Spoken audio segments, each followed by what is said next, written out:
Live. जय हिंद दोस्तों, मैं शिवम गुप्ता स्वागत करता हूं आपका अपने परिवार रोजगार विदंकित पर। उम्मीद करता हूं आप सभी अच्छे होंगे, बेहतरीन होंगे, जिंदाबाद होंगे, एकदम शानदार होंगे। एक बार आप सभी दोस्त बताएंगे आप सभी कैसे हैं। Very very very good morning, Radhe Radhe, जय श्री कृष्णा, जय हिंद, जय माँ सरस्वती। सभी दोस्तों को सभी बार साथी क्लासेस जुड़ जाएंगे, बताएंगे आप सभी कैसे हैं और क्या मेरी वॉइस और वीडियो आप सभी तक प्रॉपर तरह से पहुंच पा रही है या नहीं। एक बार सभी साथी कंफर्म करेंगे, फिर शुरू करते हैं हम अपनी एक महत्वपूर्ण क्लास, एक इम्पॉर्टेंट क्लास जो कि रहने वाली है आपकी यहाँ पर मेमोरी का पार्ट 2। चैप्टर है आपका मेमोरी, पार्ट है आपका दूसरा। और आपको पता है कि ये चैप्टर आपके लिए इम्पोर्टेंट है क्योंकि यहाँ से आपको 1 से 2 क्वेश्चन हर हाल में देखने के लिए मिलेंगे, चाहे आपका एग्जाम किसी भी शिफ्ट में क्यों ना हो। तो बहुत अच्छी तरह से यहाँ पर समझेंगे। कल की क्लास में हमने जाना था कि यूनिट्स ऑफ मेमोरी कौन कौन सी होती हैं आपकी, और उम्मीद करता हूँ वो सभी आपको समझ में भी आ गया होगा। बिल्कुल खुशबू हैं, निशा हैं, सूरज, महेंद्र, एक बार सभी दोस्त कंफर्म करेंगे। प्रियांशु हैं, दीपक, राजू, पूजा शर्मा, वसीम, शाहरुख, भुवनेश। चलो एक बार सभी दोस्त मुझे बताएंगे जल्दी से।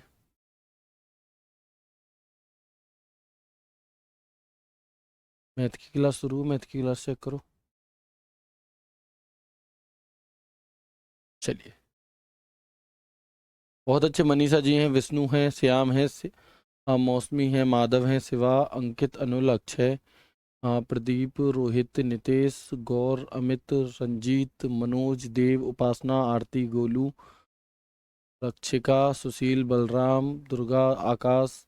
Very good morning, Radhe Radhe, जय श्री कृष्णा, जय हिंद, जय माँ सरस्वती। सभी दोस्त एक बार जल्दी से कंफर्म कर देंगे, फिर शुरू करते हैं हम अपनी क्लास मेमोरी का पार्ट 2। तो कल की क्लास में हमने जो यूनिट्स ऑफ मेमोरी को समझा था कि क्या यहाँ तक की सभी बातें आपको समझ में आ चुकी हैं? क्या आपको यहाँ तक की सभी बातें आ चुकी हैं समझ में? उम्मीद है आ गई होंगी। अब पहले तो मैं आप लोगों को यहाँ पर कुछ डाउट आपके क्लियर करना चाहूँगा, क्योंकि टेलीग्राम डाउट ग्रुप में पर्सनली एक एक बच्चे को जवाब दे पाना संभव नहीं होता। इसलिए यहाँ पर मैं 2 से 4 मिनट लेकर के आप सभी के डाउट क्लियर करने की कोशिश करूँगा। एक बड़ा सवाल बना हुआ है कि सर जो क्लरिकल एप्टीट्यूड की इंग्लिश है, जो क्लरिकल एप्टीट्यूड वाले पोर्शन की, इस पोर्शन की जो आपकी इंग्लिश वाला पोर्शन है,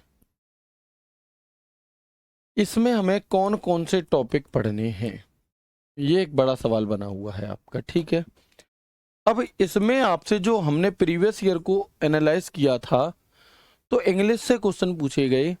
ये कहीं नहीं लिखा है कि कितने क्वेश्चन पूछे जाएंगे क्या, लेकिन एक जो अमूमन देखा गया वो 6 से 7 क्वेश्चन पूछे गए थे। कितने?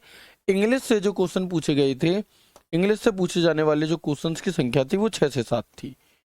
अब आपको पता है कि सिलेक्शन लेने के लिए 6 से 7 एक बड़ा नंबर होता है, ठीक है, लेकिन कौन कौन से टॉपिक से क्वेश्चन पूछे गए, तो आप देखेंगे एक तो होता है एरर, है ना, एरर फाइंड करनी होती है, और एक होता है आपका स्पेलिंग चेक, जिसमें आपको ये चेक करना होता है कि दिए मतलब कौन से शब्द की स्पेलिंग बिल्कुल सही लिखी है, बाकियों की गलत लिखी है। सिर्फ इन्हीं 2 चैप्टरों से आपसे क्वेश्चन पूछे गए। मेरी रिंकू सर से बात हुई थी इस बारे में कि सर क्या आप एरर के लिए कोई अलग से क्लासेस लगाओगे, तो सर का कहना था कि देखो जो एरर वाला टॉपिक होता है, तो एरर वो किसी में भी पूछ सकता है। जैसे उसने एक सेंटेंस दे दिया, उसमें नाउन में कोई गलती दे दी, प्रोनाउन में कोई गलती दे दी, कोई एडजेक्टिव की दे दी, है ना, बहुत सारी चीज़ें आपकी होती हैं, कहीं एडवर्ब के बारे में गलती दे दी, तो उसे आप पहचान तभी पाओगे जब आपने पूरा ग्रामेटिकल पोर्शन पढ़ा होगा। यानी कि सर का कहना था कि आपको वोकैब पोर्शन भले ही आप छोड़ दो, लेकिन जो ग्रामेटिकल पोर्शन है आपका वो आपको कंप्लीट पढ़ना पड़ेगा। यानी कि जो क्लासेस सर की हो चुकी हैं वो भी आपको देखनी चाहिए, यदि आप अपने इन पूरे के पूरे सभी चैप्टर्स को मतलब पूरे के पूरे नंबर लाना चाहते हो। तो जितना भी ग्रामर वाला पोर्शन है, अलग से कोई क्लासेस नहीं चलेंगी। क्यों नहीं चलेंगी? क्योंकि ऐसा नहीं है कि मान लीजिए ये हिस्ट्री नहीं है कि मैंने आपसे कह दिया कि जी मॉडर्न हिस्ट्री पढ़ लो हो जाएगा, ये भैया इंग्लिश है और इंग्लिश में हमें जब कहीं एरर फाइंड करनी होती है तो पूरी ग्रामर हमें पता होनी चाहिए, तभी हम कर सकते हैं। ठीक है, तो जितने भी दोस्तों को ये डाउट था कि सर इंग्लिश की क्लास, तो आप लोग भी इंग्लिश की क्लास ले लो यदि आप पूरे 6-7 नंबर चाहते हो। और अगर आप ये चाहते हो कि सर हमें तो इंग्लिश बिल्कुल नहीं पढ़नी, हम अपने 2-3 नंबर की बलि चढ़वा सकते हैं लेकिन हम इंग्लिश नहीं पढ़ेंगे, तो आप बलि चढ़वा दो। आप जो स्पेलिंग चेक वाला टॉपिक होगा उसे कर लेना, लेकिन यदि आप पूरे 7 में 7 चाहते हो तो आपको ये एरर भी करनी पड़ेगी। ठीक है, क्लरिकल एप्टीट्यूड जब आपका कंप्यूटर खत्म हो जाएगा तब करवाएंगे। उम्मीद करता हूं इससे संबंधित कोई भी सवाल अब आप लोग ना तो हिंदी में ना मतलब मेरी क्लास में करेंगे, ना ही मुझसे करेंगे, ना ही रिंकू सर से करेंगे। ठीक है जी, तो इस बात को आप याद रखिएगा। आप सभी को ये वाली जो सर की अभी ग्रामर की क्लासेस चल रही हैं वो आपको करनी ही करनी है। आपको बिल्कुल भी नहीं आता कोई बात नहीं, आप तो कह रहे थे आप लेंगे, भैया मैं लूंगा क्लरिकल एप्टीट्यूड, बट मैं इंग्लिश थोड़ी ना पढ़ाऊंगा। क्लरिकल एप्टीट्यूड के जो टॉपिक्स होते हैं उन्हें मैं आपको कराऊंगा। ठीक है, तो एक बार सभी दोस्त यस करके मुझे बता देंगे कि क्या अब तो कोई डाउट नहीं बनेगा आप लोगों को, अब तो आप सुकून से अपनी तैयारी कर सकोगे या नहीं, बताओ। ठीक है, मत पढ़ो भैया इंग्लिश, आपके ऊपर डिपेंड करता है। ये तो गलत बात, अगर आपको लग रही है कि सर अब इंग्लिश भी पढ़ो तो भैया मत पढ़ो इंग्लिश। अगर आप पूरे में से पूरे चाहते हो तो इंग्लिश पढ़नी होगी, नहीं तो मत पढ़ो। ठीक है, तो एक बार सभी दोस्त मुझे यस कर देंगे और फिर हम आगे बढ़ते हैं। Very good.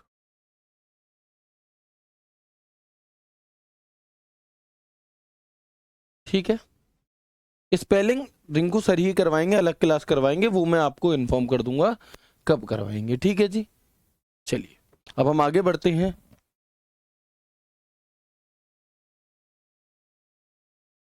चलिए, तो आप देखेंगे यहाँ पर कि हमने लास्ट क्लास में कल की क्लास जो छोड़ी थी वो हमने यहाँ पर छोड़ी थी कि हमारे कंप्यूटर में जो मेमोरी होती है उन्हें हम दो भागों में बांटते हैं। कौन कौन सी? एक होती है आपकी प्राइमरी मेमोरी जिसे हम इंटरनल मेमोरी भी कहते हैं, और एक होती है आपकी सेकेंडरी मेमोरी जिसे हम एक्सटर्नल मेमोरी भी कहते हैं। ठीक है, चलो वेरी गुड। तो प्राइमरी मेमोरी को हमने यहाँ पर हिंदी में क्या पढ़ा था? इसे हम प्राथमिक मेमोरी कहते हैं, है ना, इसे हम प्राथमिक मेमोरी कहते हैं, और साथ के साथ इसे हम आंतरिक मेमोरी भी कह देते हैं क्योंकि ये कंप्यूटर के अंदर होती हैं। ठीक है, यहाँ पर सेकेंडरी मेमोरी को हमने द्वितीयक मेमोरी कहा था, यहाँ पर सेकेंडरी मेमोरी को हमने द्वितीयक मेमोरी कहा था, और इसे हम बाहरी मेमोरी भी कहते हैं क्योंकि ये कंप्यूटर से बाहर से जुड़ी होती हैं। तो ये जो क्लासिफिकेशन ऑफ कंप्यूटर है, क्या ये आपको समझ में आ गया या नहीं आ गया? ठीक है, चलिए अब हम यहाँ पर सबसे पहले जानेंगे कि देखो मैंने आपको बताया कि मेमोरी दो प्रकार की होती है। कितने प्रकार की होती है? दो प्रकार की आपकी होती है, प्राइमरी मेमोरी और सेकेंडरी मेमोरी। कोई दिक्कत यहाँ तक? प्राइमरी मेमोरी को और किस किस नामों से जाना जाता है? ये प्राथमिक मेमोरी है, इसे हम इंटरनल मेमोरी, अगर मैं हिंदी में कहूँ, इंग्लिश में इंटरनल, और हिंदी में इसी को हम आंतरिक मेमोरी भी कहते हैं,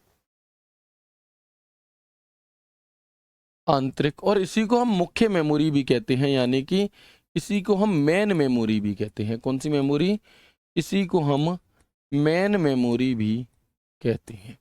ठीक है, इसके बाद जो सेकेंडरी मेमोरी है इसे हम कहते हैं बाहरी मेमोरी, बाहरी मेमोरी यानी कि एक्सटर्नल मेमोरी,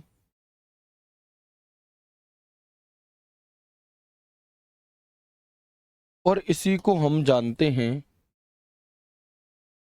सहायक मेमोरी के रूप में, सहायक मेमोरी के रूप में,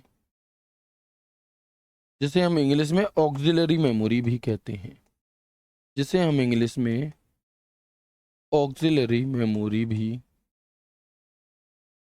कह देते हैं।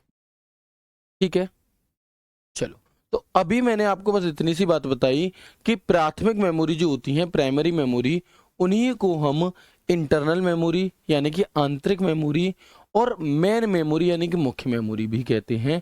जो सेकेंडरी मेमोरी होती है इन्हें हम हिंदी में द्वितीयक मेमोरी कहते हैं। ये बाहरी मेमोरी होती है क्योंकि ये कंप्यूटर में बाहर से जुड़ती हैं और इन्हीं को हम सहायक मेमोरी भी कहते हैं। इन्हें हम इंग्लिश में ऑक्सिलरी मेमोरी भी कह देती हैं। ठीक है जी। अब सहायक मेमोरी क्यों कह रहे हैं सेकेंडरी मेमोरी को? क्योंकि ये सहायता करती हैं हमारे कंप्यूटर की। जैसे देखो, आप पर कोई बाल्टी नहीं उठ रही, आप पर कोई क्या है कि बोरी नहीं उठ रही, तो अगर कोई आकर के उसमें हाथ लगा देता है, अलग से आकर के थोड़ा आपको सहारा दे देता है, थोड़ी आपकी सहायता कर देता है, तो वो आपके सहायक हो गया। वैसे ही जब हमारे कंप्यूटर में मेमोरी कम है, अब उसमें अगर मुझे मान लो कि मेरे कंप्यूटर में 500 जीबी की हार्ड डिस्क थी, वो भर गई, मुझे और डेटा लाना है, तो मैं मान लो मैंने 32 जीबी की चिप लगा दी, 32 जीबी का मैंने पेन ड्राइव लगा दी, तो 32 जीबी जो बाहर से पेन ड्राइव लग रही है, बाहर से लग रही है, और वो क्या कर रही है, सहायता कर रही है, इसलिए ये सहायक मेमोरी भी कहलाती है। ठीक है जी, चलिए ओके आगे बढ़ते हैं। प्राइमरी मेमोरी क्या है? तो कंप्यूटर को कार्य करने के लिए जिस मेमोरी की आवश्यकता होती है वो प्राइमरी मेमोरी कहलाती है। क्या है कि कंप्यूटर को कार्य करने के लिए प्राइमरी मेमोरी की आवश्यकता होती है।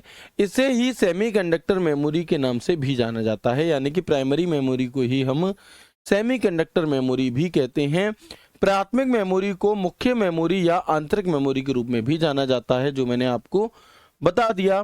Primary memory is required for the computer to function, it is also known as semiconductor memory, और primary memory is also known as main memory और इंटरनल मेमोरी।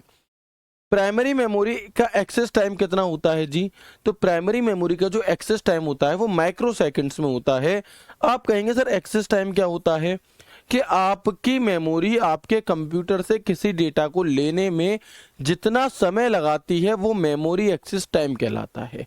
क्या? आपका कंप्यूटर आपकी मेमोरी से किसी डेटा को लेने में जितना समय लगाता है वो हमारा मेमोरी एक्सेस टाइम कहलाता है। ठीक है जी, चलिए अब बात आती है आपकी कि प्राइमरी मेमोरी में, जिसे हम प्राथमिक मेमोरी कह रहे हैं, कितने प्रकार की होती हैं? तो उसे हम दो भागों में बांटते हैं मुख्यतः। कौन कौन सी? रैम और रोम। रैम और रोम। तो सबसे पहले हम यहाँ पर बात करेंगे किसके बारे में? रैम के बारे में। तो रैम की फुल फॉर्म क्या होती है? आप में से कितने दोस्तों को पता है? बताओ रैम की फुल फॉर्म क्या होती है, बताएंगे एक बार जल्दी से। वेरी गुड, ठीक है, बताएं एक बार रैम की फुल फॉर्म आप में से कितने दोस्तों को पता है? रैम की फुल फॉर्म क्या होती है?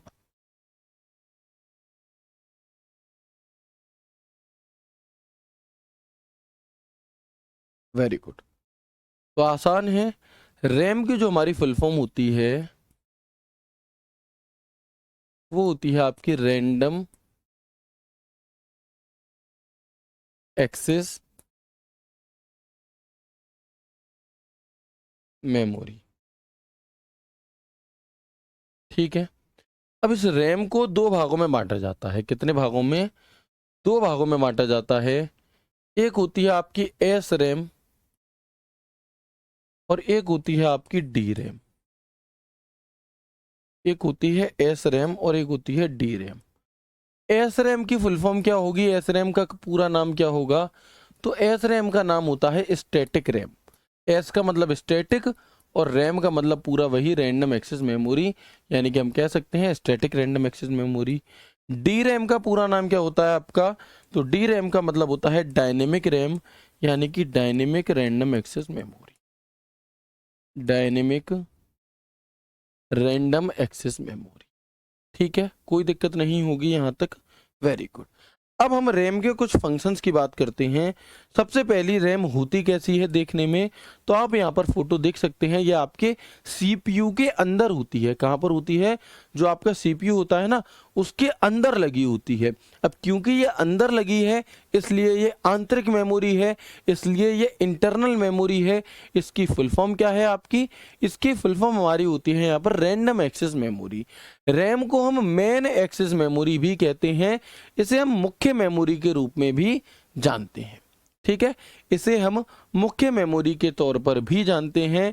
और रैम एक प्रकार की वॉलेटाइल मेमोरी होती है। वॉलेटाइल को अगर हम हिंदी में कहें तो ये एक वाष्पशील मेमोरी होती है। सर वाष्पशील या वॉलेटाइल का मतलब क्या है?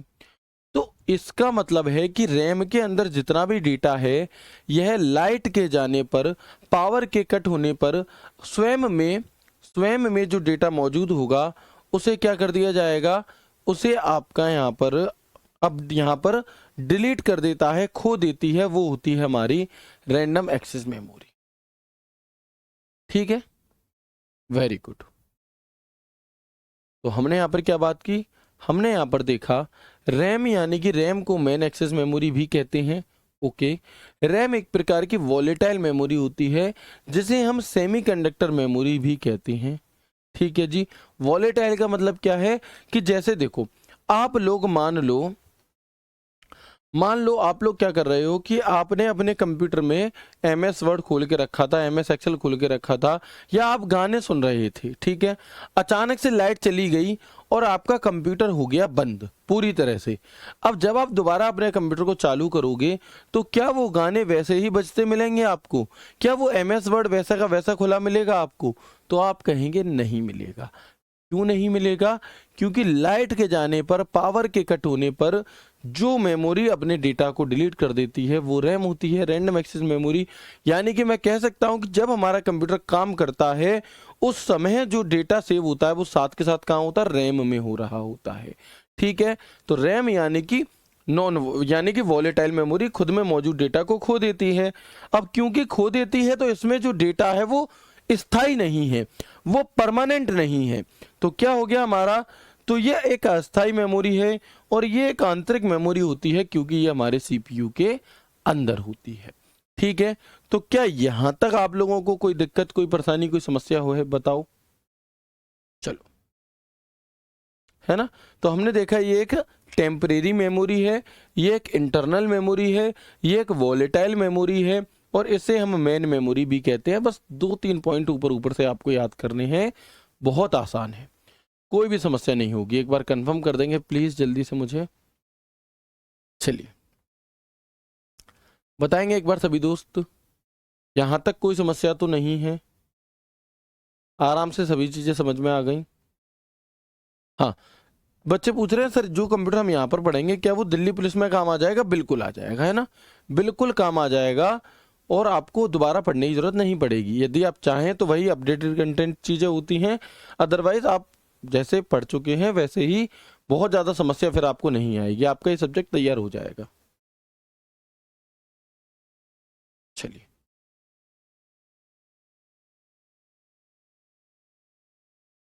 ओके।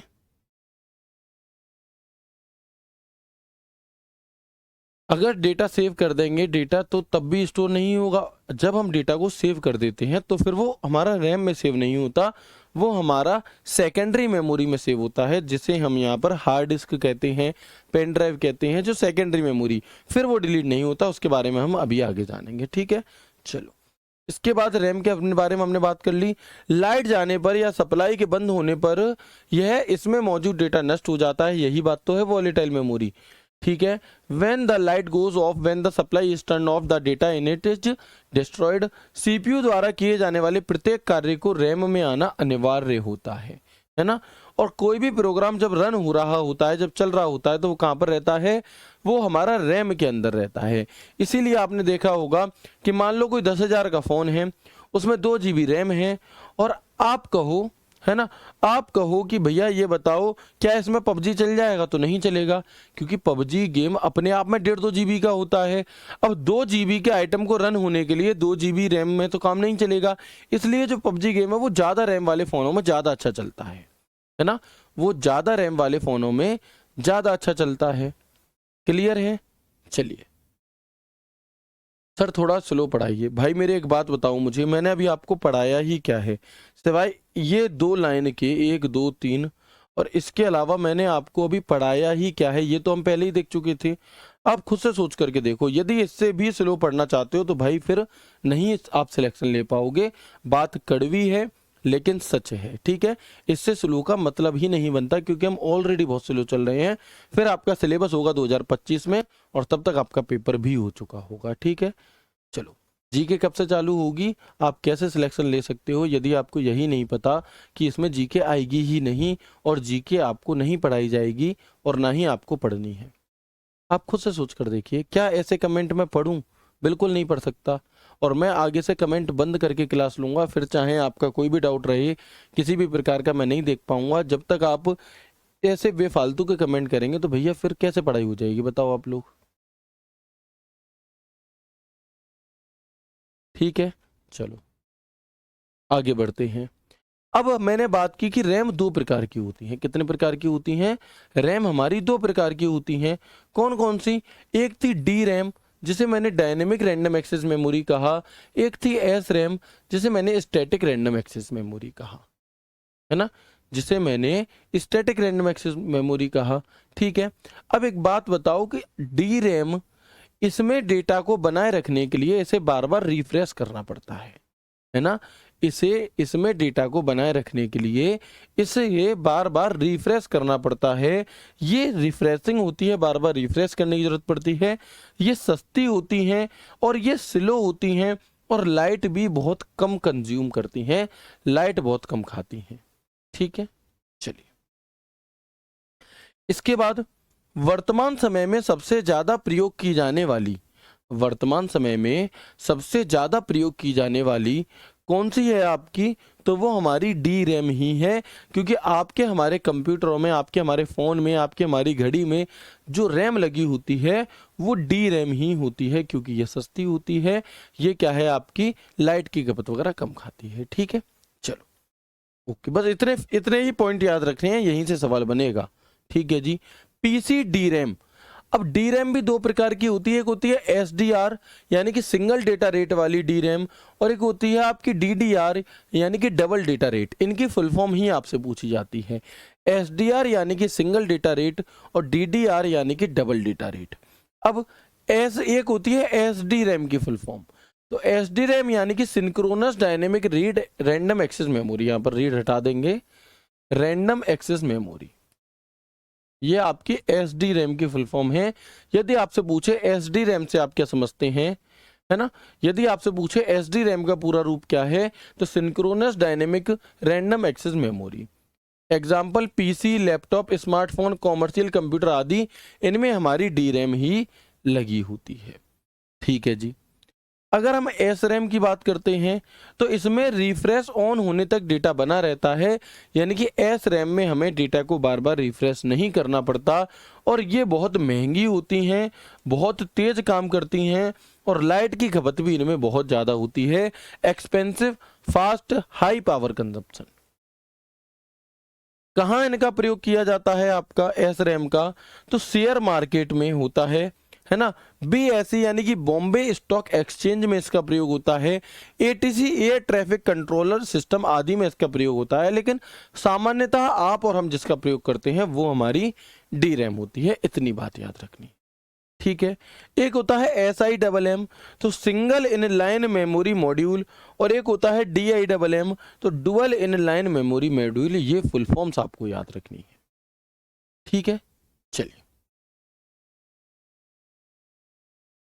अब अगर मैं बात करता हूं आपसे कि रैम का आविष्कार किसने किया, है ना, इन्वेंशन ऑफ रैम किसने किया, आविष्कार रैम का किसने किया, तो रैम का आविष्कार के लिए नाम आता है रॉबर्ट डिनार्ड का, और रोम के आविष्कार के लिए भी नाम आता है रॉबर्ट डिनार्ड का। ठीक है, invention of D RAM Robert Heath Dennard का, और आपके invention of S RAM Robert Norman का नाम आता है। आरडी रैम आपका क्या होता है फुल फॉर्म, तो Rambus dynamic random access memory, और वी रैम हमारी होती है वीडियो रैंडम एक्सेस में। ठीक है जी, तो एक बार मुझे बताओ, हमने रैम के बारे में जो भी बातें बताई क्या वो आपको समझ में आ गई? बताएं। डीडीआर यानी कि डबल डेटा रेट, एसडीआर यानी कि सिंगल डेटा रेट। जितनी मैं आपको जानकारी दे रहा हूं उतनी ही आपको याद रखनी है, क्योंकि क्वेश्चन वहीं से बन जाएगा। अगर हम इसके और डिटेल में जाएंगे, हम ऑलरेडी बहुत डिटेल में चल रहे हैं, अगर हम इसके और डिटेल में जाएंगे तो फिर वो आपके एग्जाम में भी नहीं आएगा और आपको समझने में और याद करने में भी समस्या होगी। तो हम ऐसा काम नहीं करेंगे, हम उतना पढ़ेंगे जितना हमारे एग्जाम में आए, सीधा सीधा। ठीक है, तो रैम क्या है सब कुछ हमने यहाँ पर एक बार डिस्कस कर लिया है। अब हम आते हैं रोम की तरफ। रोम की फुल फॉर्म क्या होती है जी?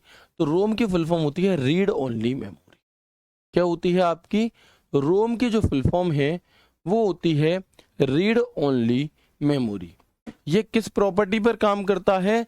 तो रोम जो है हमारी ये काम करती है वॉर्म की प्रॉपर्टी पर। वॉर्म यानी कि राइट वंस रीड मैनी, एक बार लिखो बार बार पढ़ो, एक बार लिखो बार बार पढ़ो, इस पर हमारा काम करता है रोम यानी कि रीड ओनली मेमोरी। यहाँ पर आपकी रोम लगी होती है इस प्रकार से, ठीक है, सीपीयू के मदरबोर्ड पे। अगर आपसे पूछे कि जो ये रैम है या जो रोम है ये सीपीयू में कहाँ पर स्थित होती हैं, तो ये सीपीयू में, तो ये मदरबोर्ड पर लगी होती हैं। कहाँ लगी होती हैं? मदरबोर्ड पर, ठीक है, मदरबोर्ड पर स्थित ये आपकी होती है। चलिए अब हम बात कर रहे हैं रोम की। तो रोम की जो सबसे पहली फुल फॉर्म है वो है रीड ओनली मेमोरी आपकी, ठीक है, राइट वंस रीड मैनी पर ये काम करती है। और इम्पॉर्टेंट बात कि ये एक नॉन वॉलेटाइल मेमोरी है, यानी कि रोम के अंदर जो डेटा मौजूद होगा वो लाइट के जाने पर स्वयं में मौजूद डेटा को खोएगा नहीं। ये एक परमानेंट मेमोरी है, ये एक स्थायी मेमोरी होती है, ठीक है। लाइट जाने पर, सप्लाई बंद होने पर इसमें मौजूद डेटा नष्ट नहीं होता। Data in it when the light goes of, when the supply is turn off does not get destroyed. और रोम में उपस्थित स्थायी प्रोग्राम को बायोस कहा जाता है। रोम के अंदर एक प्रोग्राम लिखा जाता है जिसे हम बायोस कहते हैं। क्या कहते हैं? BIOS, बायोस जिसे कहा जाता है, ठीक है। अब आपसे जो पूछ लिया जाता है वो पूछा जाता है बताओ बायोस की फुल फॉर्म क्या है? तो बायोस की जो फुल फॉर्म होती है वो होती है बेसिक इनपुट आउटपुट सिस्टम।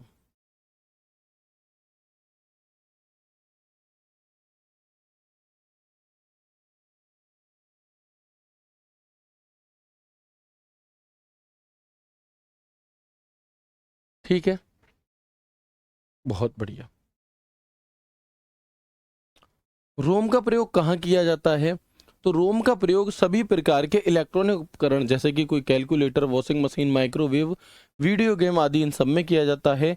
इसे बनाते समय ही इसमें एक प्रोग्राम लिख दिया जाता है या डाल दिया जाता है जिसे हम क्या कहते हैं? बायोस कहते हैं, यानी कि बेसिक इनपुट आउटपुट सिस्टम जिसे हम कहते हैं, ठीक है जी। चलिए जैसे कि आप लोगों ने देखा होगा, अगर मैं आपको उदाहरण दूं कि आपने माइक्रोवेव देखा है, माइक्रोवेव, तो माइक्रोवेव में पिज्जा बनाने के लिए आपने उस पिज्जा को माइक्रोवेव में रखा और आपने उसे ऑन कर दिया। उसमें टाइमर चलता है 2 मिनट 3 मिनट, मान लो 3 मिनट में बनेगा, 1.5 मिनट चल चुका था अब, या 1 मिनट चल गया आपका, उसके बाद अचानक से लाइट चली गई और आपका जो माइक्रोवेव था वो बंद हो गया, ठीक है।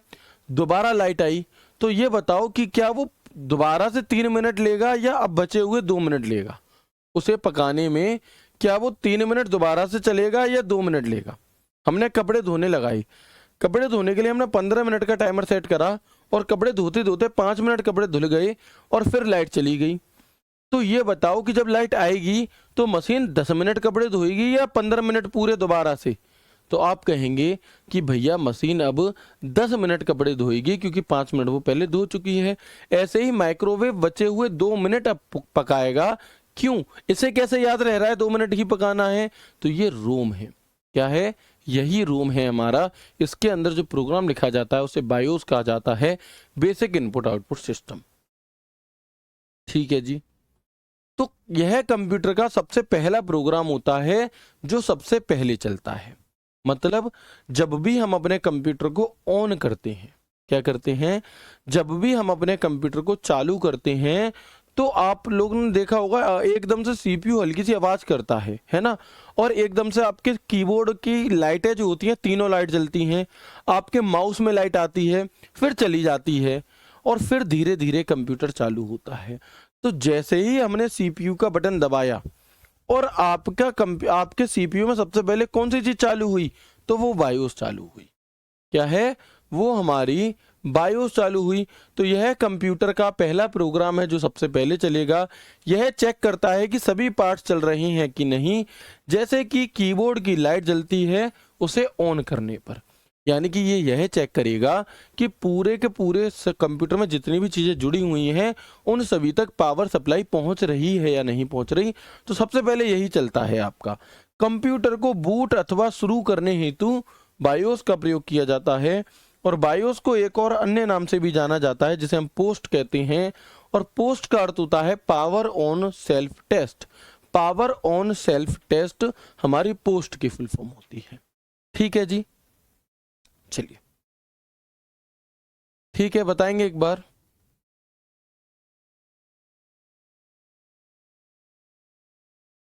चलिए, तो क्या यहां तक की बात आपको समझ में आई? बायोस क्या है, रोम क्या है, ये बातें समझ में आई? Very good. इसके बाद एक बैटरी आप लोगों ने देखी होगी, या आप लोगों ने ऐसा देखा होगा कि जैसे मेरा कंप्यूटर है, आज मैंने उसे चालू करा तो मान लो अभी 11:30 हो रहे हैं। मैंने कंप्यूटर को बंद करके तार फार सब निकाल निकूल करके और अलग रख दिया जी बेड में, और मैंने 6 महीने बाद कंप्यूटर को चालू किया। तो मुझे बताओ कि कंप्यूटर में मैंने जितने बजे बंद करा था वो समय दिखाएगा, वो तारीख दिखाएगा, या मैं जब इसे 6 महीने बाद चालू करूंगा तब की डेट और तब का समय दिखाएगा? बताओ, आप मुझे बताएं कि हमारा जो कंप्यूटर है आज की डेट में, आप अपने फोन को आज स्विच ऑफ करके रख दो और 6 महीने बाद चलाओ, तो वो आज जब स्विच ऑफ करा था तब का समय बताएगा, या जब आप उसे ऑन कर रहे हो तब की डेट और टाइम बताएगा? तो आप कहेंगे सर जब हम इसे ऑन करते हैं, चाहे हमारा फोन हो या हमारी घड़ी हो या हमारा कंप्यूटर हो। ऐसा क्यों होता है जी? क्योंकि इसके अंदर एक सेल लगा होता है, एक बैटरी लगी होती है जिसे हम सीमोस बैटरी कहते हैं। कंप्यूटर के अंदर एक बैटरी लगी होती है जिसे हम सीमोस बैटरी कहते हैं, और इसकी फुल फॉर्म आपसे पूछ ली जाती है complementary metal oxide semiconductor. Complementary metal oxide semiconductor, ये एक सेल होता है जो आपके सीपीयू में लगता है, और ये बहुत जल्दी खराब नहीं होते। आप लोग देखेंगे यदि आप नया सीपीयू कंप्यूटर लाते हैं तो 5-10 साल में, 8 साल में कहीं जाकर के ये आपका समय अगर गलत दिखा रहा है, इसका मतलब बैटरी खराब है, तो यही आपका सेल यहाँ पर डल जाता है। ठीक है, तो सीमोस का मुख्य कार्य कंप्यूटर की घड़ी को चलाना होता है। सीमोस क्या है आपका? Complementary metal oxide semiconductor.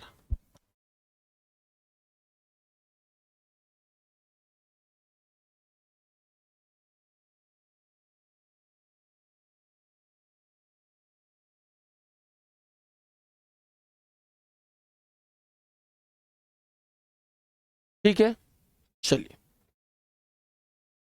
Okay. अब हम बात करते हैं कि जो रोम है हमारी, जो रोम है इसे हम कुल कितने भागों में बांटते हैं? तो रोम को हम डिवाइड करते हैं 3 भागों में। कौन कौन सी? एक होती है आपकी पी रोम, एक होती है आपकी ईपी रोम,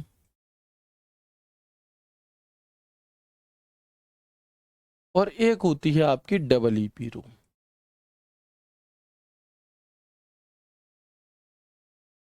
एक होती है पी रोम, एक होती है ईपी रोम, और एक होती है डबल ईपी रोम। ठीक है, पी रोम की फुल फॉर्म होती है हमारी programmable read only memory. Programmable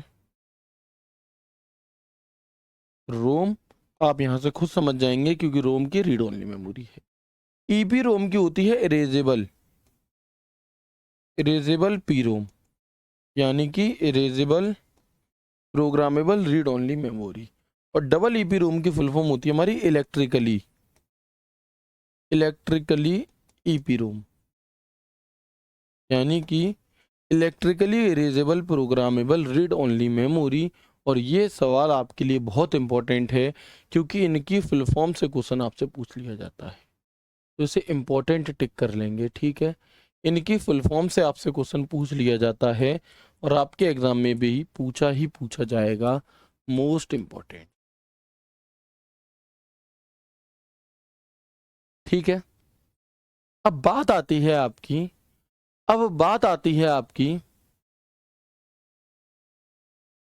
कि भैया 3 प्रकार की हैं, इनका काम क्या क्या है आखिर? तो हम देखेंगे कि रोम 3 प्रकार की होती है, P ROM, EP ROM, double EP रोम। देखो रोम में एक बार डेटा लिखे जाने के बाद इरेज नहीं होता। जो रोम है, रोम की मैंने क्या बताई थी प्रॉपर्टी कैसी है, राइट वंस रीड मैनी, एक बार लिख दो बार बार पढ़ो।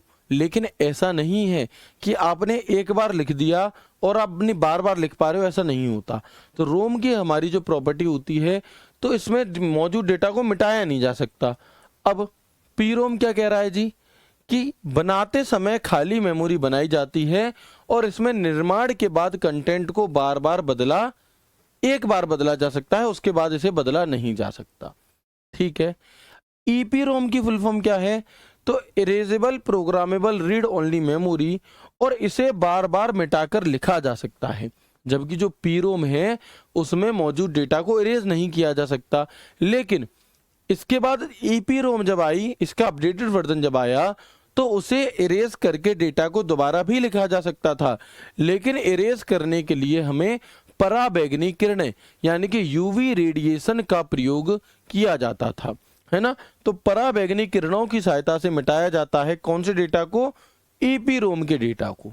पहले तो जो रोम होती है उसमें मौजूद डेटा डिलीट ही नहीं होता था, जो पी रोम हुआ करती थी।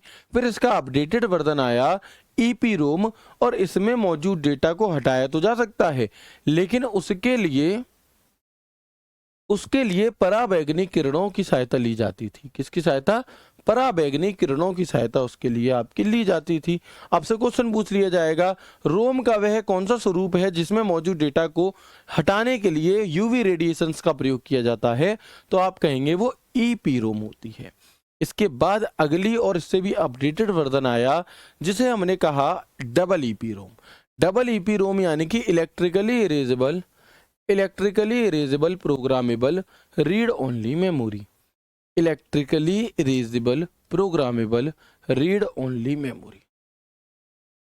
ठीक है, electrically erasable programmable read only memory. अब क्योंकि इसमें नाम जुड़ गया इलेक्ट्रिकली, यानी कि जो डेटा ईपी रोम में यूवी रेडिएशन से डिलीट हो रहा था वो अब लाइट के माध्यम से डायरेक्ट भी डिलीट हो सकता है, जिसे हम डबल ईपी रोम कह रहे हैं इलेक्ट्रिकली।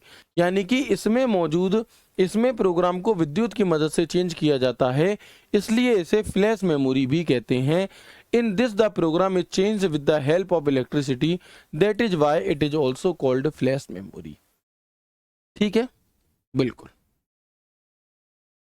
तो ये हो गई हमारी डबल ईपी रोम, ये हो गई हमारी यहां पर क्या, डबल ईपी रोम। ठीक है जी। तो एक बार फिर से मुझे कंफर्म कर दो कि मैंने आपको जितनी बातें अभी तक समझाई, जितनी बातें अभी तक बताई, क्या वो आपको समझ में आ गई या नहीं आ गई। फिर जितना मैंने अभी तक पढ़ाया वो सबको मैं एक बार जल्दी से रिवाइज करा दूंगा 2 मिनट में। बता दो एक बार जल्दी से। चलिए ठीक है। देखो मैं आप लोगों को रोज एक ही बात समझाता हूँ कि यदि आपको सिलेक्शन लेना है तो लाइव क्लास में कमेंट करना बंद कर दो। यदि आप बहुत ज़्यादा कमेंट करोगे तो आपको चीज़ें समझ में नहीं आएंगी। आप कमेंट तभी करो जब मैं आपसे कहूँ। जैसे मैं आपसे पूछता हूँ समझ में आया नहीं, बस उतना यस लिख दो और फिर बाद में फ़ोन को रख दो, फिर नहीं करना आपको कोई भी कमेंट। ठीक है, चलिए यहाँ तक की बातें क्लियर हैं। अभी रिपीट कर देंगे, कोई बात नहीं, अभी रिपीट करेंगे, रिवीजन करवाऊंगा तो ठीक है। देखो अगर मैं पूरे मेमोरी के चैप्टर को शुरू से बताऊं तो मेमोरी को हमने 2 भागों में बांटा। रैम यानी कि प्राइमरी मेमोरी, जिसे हमने प्राथमिक मेमोरी कहा, जिसे हमने आंतरिक मेमोरी यानी कि इंटरनल मेमोरी भी कहा। रोम यानी कि read only memory, secondary memory यानी कि द्वितीयक मेमोरी, जिसे हमने सहायक मेमोरी, और एक्सटर्नल मेमोरी यानी कि बाहर की मेमोरी कहा। फिर हमने कहा कि पहले हम प्राइमरी मेमोरी को पढ़ेंगे। अब प्राइमरी मेमोरी को हमने 2 भागों में बांटा, रैम और रोम। रैम की फुल फॉर्म होती है रैंडम एक्सेस मेमोरी। ये मुख्य मेमोरी, मेन मेमोरी के रूप में जानी जाती है, और इसका प्रयोग कंप्यूटर में जो भी काम हो रहा होता है वो रैम के जरिए ही होता है। ये एक अस्थायी मेमोरी होती है, ये एक टेम्परेरी मेमोरी आपकी होती है, ये वॉलेटाइल मेमोरी होती है, क्योंकि जब लाइट चली जाएगी तो इसमें रैम में मौजूद डेटा हट जाएगा। रैम 2 प्रकार की होती हैं, एस रैम और डी रैम। एस रैम यानी कि static random access memory, D RAM यानी कि dynamic random access memory. SRAM में मौजूद डेटा को बार बार रिफ्रेश नहीं करना पड़ता। ये महंगी होती है, ये तेज होती है और लाइट बहुत ज़्यादा खाती है, इसलिए नॉर्मली आप और हम इसका प्रयोग नहीं करते। एक होती है D RAM, dynamic random access memory. ये सस्ती होती है, इसे बार बार रिफ्रेश करना पड़ता है, ये बहुत ज़्यादा लाइट नहीं खाती और इसका प्रयोग आप और हम अमूमन इसी का प्रयोग करते हैं। डी रैम का प्रयोग ही आपका ज़्यादा किया जाता है। ठीक है जी। तो एस रैम क्या है, डी रैम क्या है, क्लियर हो गया। फिर हम आ गए रोम की तरफ, क्योंकि प्राइमरी मेमोरी को दो भागों में बांटा था, रैम, रोम। रोम क्या है जी, रोम की फुल फॉर्म होती है read only memory. Read only memory ये काम करता है राइट वंस रीड मेनी, यानी कि रोम में अगर आपने किसी डेटा को एक बार लिख दिया तो वो डिलीट नहीं होगा, पहले ऐसा होता था। फिर क्या हुआ जी, ये एक स्थायी मेमोरी है, ये एक परमानेंट मेमोरी है, ये एक नॉन वॉलेटाइल है। नॉन वॉलेटाइल यानी कि गैर वाष्पशील। ठीक है, चलिए।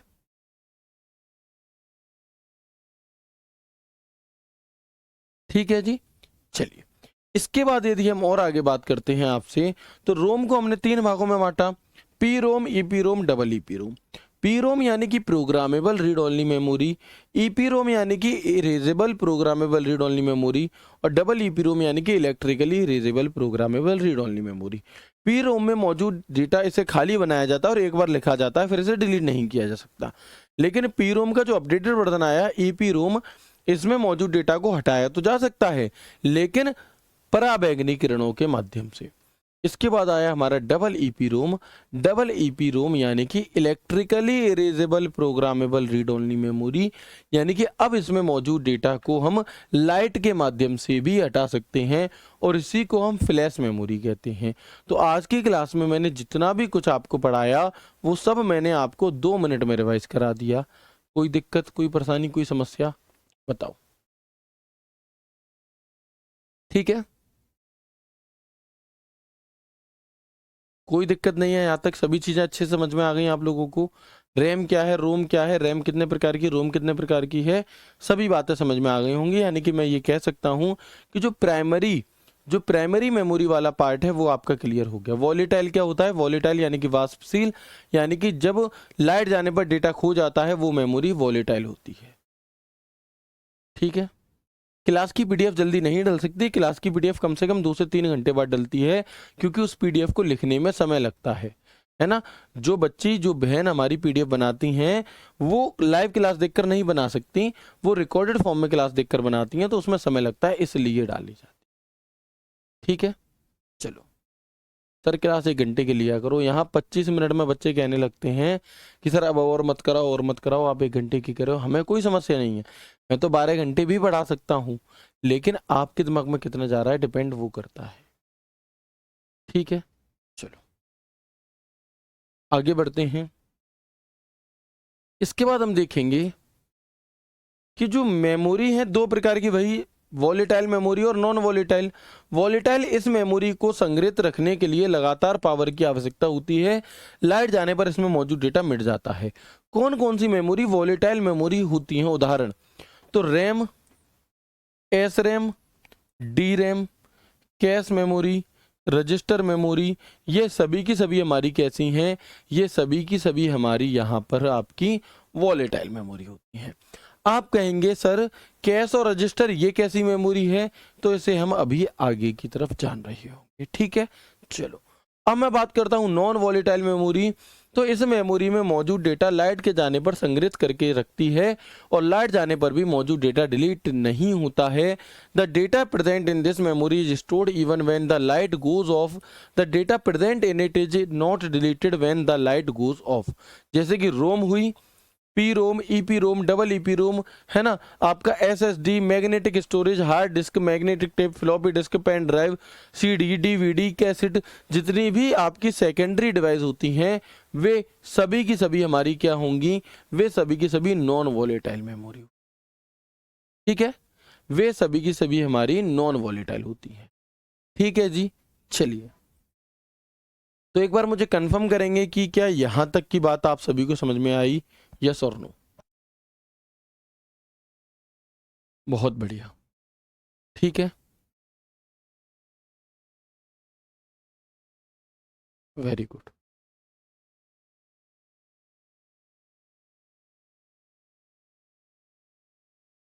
बहुत बढ़िया, ठीक है जी। तो ये थी आपकी आज की क्लास, ये थी आपकी आज की क्लास। उम्मीद करता हूँ आपको आज की क्लास बहुत अच्छी लगी होगी, ठीक है। और बाकी जो दोस्त ये कहते हैं कि सर लिख कर के पढ़ाइए, तो भाई कंप्यूटर वो विषय नहीं है जो लिख कर के पढ़ाया जाए, क्योंकि इसमें कोई फिक्स चीज़ें नहीं है कि मैं आपको कुछ पैटर्न बता दूं और आपसे कह दूं कि आप इस तरह से कर लो, नहीं।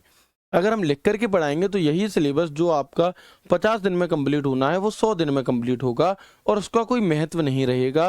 कंप्यूटर समझने वाला एक विषय है जिसे चित्रों के माध्यम से समझा जा सकता है, जिसे वर्बली बातचीत करके समझा जा सकता है, ना कि लिख करके। लिखने को तो आप बचपन से पढ़ते ही आ रहे हो। एक बात बताओ, 9वीं 10वीं 8वीं 7वीं 5वीं 6वीं सारी क्लास में ब्लैक बोर्ड पे टीचर ने उतार दिया, आपने कॉपी में उतार लिया, आपको कितनी बातें याद हैं? आपको कुछ भी याद नहीं है। क्या क्या आप पढ़कर आए हो, आपको कुछ भी याद नहीं है। लेकिन क्यों नहीं याद? क्योंकि लिखवा दिया आपने, उतार लिया। उसे पढ़ाई नहीं कहते।